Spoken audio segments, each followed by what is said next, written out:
I remember the sound first. Rain knifing the roof, wind slamming the door. Then my phone lit up with her name.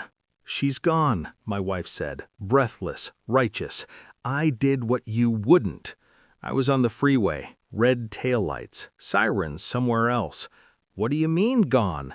"She's cursed. Your daughter stole from my son, lied. I told her to leave." Silence stretched. I felt something careful and cold take my spine. "How long ago?" "A while. Don't make this harder." The line died. The storm didn't. 3 hours later, the police would call her, but not yet, not before I remembered everything I had handed her. We met after my wife died. I was a house with lights off. She was warmth, or so I thought. She brought a smile that fit rooms, a son who watched too closely. She said she loved my daughter's laugh. She said family was a second chance. I believed in second chances, because belief felt easier than suspicion. The house became ours on paper. I signed, she redecorated. My daughter learned to be smaller. The boy learned to test limits. He left crumbs of trouble, missing cash, broken rules, and blamed shadows. I noticed patterns, like hairline cracks, small, easy to ignore if you wanted peace. I wanted peace. The lie came wrapped as certainty. He said my daughter took money from his room. He cried on cue. My wife's jaw locked. She didn't ask questions. She didn't check cameras. She chose the version that gave her permission. When I pulled into the driveway, the porch light was off, the door locked. I drove the streets with my window down, calling my daughter's name into the rain like a prayer I didn't believe would answer. I found her at the gas station, hoodie soaked, hands shaking, eyes steady in that way kids get when adults fail them. "I didn't do it," she said, not pleading, just stating a fact. I wrapped her in my coat. I didn't call my wife back. That night, I didn't rage. I cataloged. The security cameras she'd forgotten I installed, the banking app with timestamps, the weather report that logged the storm, the texts she sent me. I did what you wouldn't. I called a lawyer before sunrise. Family law, child endangerment, fraud. Quiet, surgical words. I filed a report for a missing minor the moment the clock allowed it. I asked for body cam, for phone records, for everything that preserves truth when people try to rewrite it. I slept an hour, then I executed. I restored the cameras, watched the footage twice, her son entering his own room, opening his drawer, slipping bills into his pocket.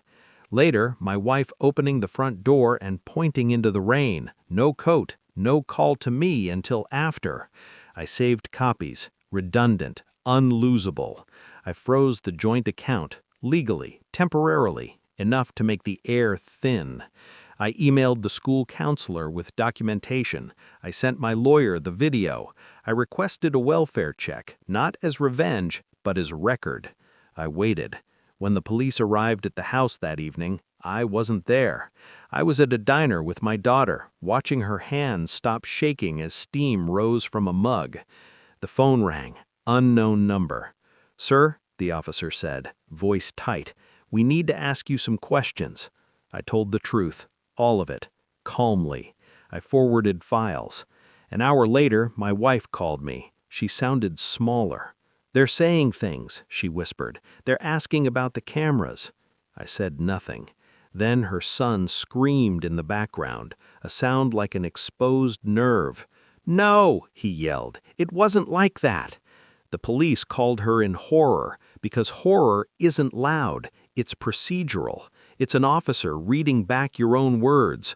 It's a timestamp proving you waited. It's a storm logged by the city while you locked a door. They turned pale when the footage played, when the bank records aligned, when the lie lost oxygen.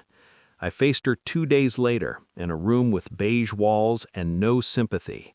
"You called it your house," I said. "You forgot whose name built it." The papers slid across the table. Emergency custody, restraining order, annulment filed under misrepresentation.